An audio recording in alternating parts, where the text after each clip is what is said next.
ಏನಪ್ಪ ನಿನ್ನ ಮಹಿಮೆ? ಬಡವ ಶ್ರೀಮಂತ ಎಂಬುವ ತಾರತಮ್ಯವನ್ನು ಹೇಗೆ ಮಾಡ್ತಿ ತಂದೆ ನೀನು? ಶ್ರೀಮಂತರನ್ನು ಅಟ್ಟಹಾಸದಲ್ಲಿ ಮೆರೆಯೋ ಹಾಗೆ ಬಿಟ್ಟು ನಮ್ಮಂತ ಬಡವರಿಗೆ ನಿನ್ನ ಸೇವೆ ಮಾಡಲು ಬಿಟ್ಟಿರುವೆಯಾ ತಂದೆ?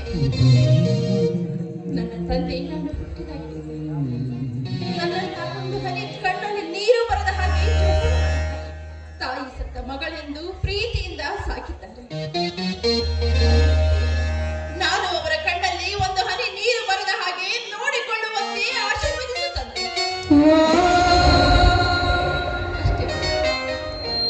ಹಸ್ತಿನಾಪುರದಲ್ಲಿ ಅವಳಿ ಹುಲಿಗಳಂತೆ ಮೆರೆಯುತ್ತಿರುವ ನನ್ನ ಮಾವಂದರು ಜಗದೀಶ್ ಮಾವ, ಸಂಗಮೇಶ್ ಮಾವ, ಅವರಿಗೂ ನಿನ್ನ ಕರುಣೆ, ದಯೆ, ಆಶೀರ್ವಾದ ಸದಾ ಇರಲಿ ತಂದೆ.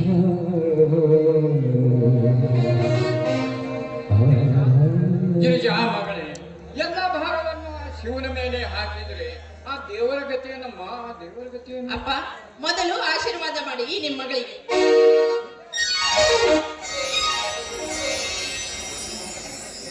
ಗಿರಿಜಾ, ಈ ಮಲ್ಲಿಕಾರ್ಜುನ ಲೀಲೆ ಅಪಾರವಾಗುವುದು.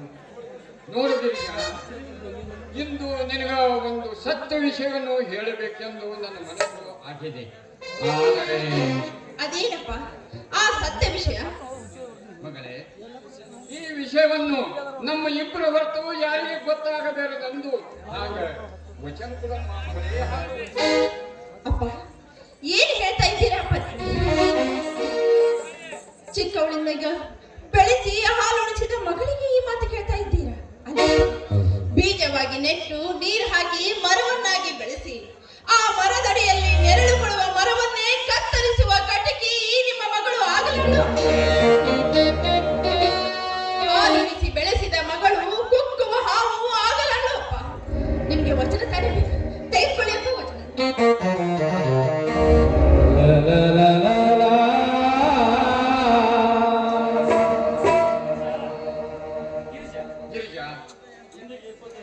ಇಂದಿಗೆ 25 ವರ್ಷಗಳ ಹಿಂದೆ ನಮ್ಮ ಊರಿನ ಡ್ರೈವರ್ ಸತ್ಯ ಈ 2 ಮಕ್ಕಳನ್ನು ನನ್ನ ಕೈಯಲ್ಲಿ ಕೊಟ್ಟು ಹೋಗಿದ್ದಾನಮ್ಮ, ಹೋಗಿದ್ದೇನೆ. ಹಾಗಾದ್ರೆ ಅಪ್ಪ, ಆ ಮಕ್ಕಳು ಯಾರಪ್ಪ?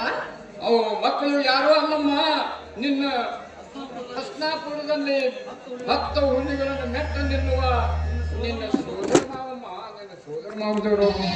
ಅಂದ್ರೆ ಸಂಗಮೇಶ್ ಮಾವ, ಜಗದೀಶ್ ಮಾವ? ಹೌದಮ್ಮ, ಸಂಗಮೇಶ, ಜಗದೀಶ ಸಣ್ಣವರಿದ್ದಾಗ ನೀವು ನನ್ನ ತಂಗಿಯ ಮಕ್ಕಳಂದು ನಾನು ಸುಳ್ಳೆ ಹೇಳಿದಮ್ಮ. ಆ ಕಲ್ಲಿಗೆ ಈ ಕಲ್ಲಿಗೆ ಬಡಿದು ದೊಡ್ಡವರಾಗಿ ನಿಂತಾರಮ್ಮ. ಹಸ್ತಾಪುರದಾಗ ಸ್ವಂತ ಆಶ್ರಯವನ್ನು ಗಳಿಸಿ ಚೆನ್ನಾಗಿದ್ದಾರಮ್ಮ ಅವರು, ಚೆನ್ನಾಗಿದ್ದಾರೆ. ಹಾಗಾದ್ರೆ ಈ ವಿಷಯ ಮಾವನಿಗೆ ಯಾಕಪ್ಪ ಹೇಳಿಲ್ಲ? ನೋಡಮ್ಮ ಗಿರಿಜಾ, ಬೆಳೆಯುವ ಮಕ್ಕಳಿಗೆ ನೀವು ಅನಾಥರಂತ ಹೇಳಿದ್ರೆ ಎಲ್ಲಿಯೂ ಎದೆ ಹೊಡ್ಕೊಂಡು ಸತ್ತು ಹೋಗ್ತಾರೆಂದು ನಾನು ಅವರಿಗೆ ಹೇಳಿಲ್ಲ. ಆದರೆ ಈಗ ಬೆಳೆದ ನಿತ್ತ ಮಕ್ಕಳ ಮೇಲೆ ನಮ್ಮೊಂದು ದೊಡ್ಡ ಆಸೆ ಆಗಿದೆ. ಅಂತ ಆಸೆ ಏನಪ್ಪ ಇದೆ ನಿಮಗೆ? ಏನಿಲ್ಲಮ್ಮ, ಜಗದೀಶನಿಗೆ ನಿನಗೆ ಕೊಟ್ಟು ನಿನ್ನ ಕೊರಳಲ್ಲಿ ಕರ್ಮಣಿ ಸರ ಕಟ್ಟುವುದು ನನ್ನ ಆಸೆ ಆಗಿದೆ ಮತ್ತು ನನ್ನ ಜವಾಬ್ದಾರಿ ಪೂರ್ಣ ಮಾಡಬೇಕು ಅಂದಿದೆ. ಅಪ್ಪ, ಏನಪ್ಪ ನೀವು? ಅಲ್ಲ, ಇಷ್ಟು ಬೇಗ ಈ ನಿಮ್ಮ ಮಗಳು ಬೇಸರವಾದಳೇನಪ್ಪ? ಅಲ್ಲಪ್ಪ, ನನ್ನ ಮದುವೆ ಮಾಡಿ ಇಷ್ಟು ಬೇಗ ಕಳಿಸ್ಬೇಕು ಅಂತಿದ್ದೀರಾ? ಅಮ್ಮ ಗಿರಿಜಾ, ಬೆಳ್ಳಿಕಾಯಿ ಬೆಳ್ಳಿಗೆ ಭಾರವೇನಮ್ಮ. ಹೆತ್ತ ತಂದೆ ತಾಯಿಗೆ ಮಕ್ಕಳ ಭಾರವೇನಮ್ಮ. ಬೆಳೆದ ನಿತ್ತ ಮಗಳನ್ನು ಮದುವೆ ಮಾಡಿ ಗಂಡನ ಮನೆಗೆ ಕಳಿಸಬೇಕನ್ನುವುದು ಪ್ರತಿಯೊಬ್ಬ ತಂದೆ ತಾಯಿ ಕರ್ತವ್ಯ.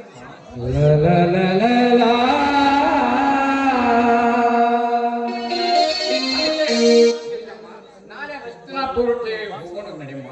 ಏನಪ್ಪ, ನಾಳೆ ಮಾವಂದ್ರ ನೋಡಕ್ಕೆ ಹಸ್ತಿನಾಪುರಕ್ಕೆ ಹೋಗೋದೆ?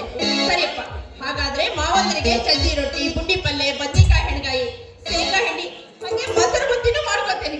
ಆಯ್ತೇನಪ್ಪ? ಇದೇ ಈಗ ಗಂಡನ ವಿಷಯ ತೆಗೆದ್ರೆ ಮಾರುತ್ತ ಕೋಪ ಮಾಡಿದಳು. ಈಗ ಗಂಡನ ವಿಷಯ ತೆಗೆದ ಮೇಲೆ ಮತ್ತ ಅದೇನು ಮಾಡ್ಲಿ ಇದೇನು ಮಾಡ್ಲಿ ಅಂತ ಕೇಳ್ತಾಳೆ. ನೀನು ಅಪ್ಪ ನಾ ಮರ್ತೆ ಬಿಟ್ಟೆಲ್ಲ ಒಂದು ಸ್ವಲ್ಪ ಕಪ್ಪು ಚಹಾ ತಂದು ಕೊಡ್ತೇನಮ್ಮ. ಏನಪ್ಪ ನೀನು ಇಂಥ ಸಂತೋಷದ ವಿಷಯ ಹೇಳಿ ಅದು ನಮ್ಮ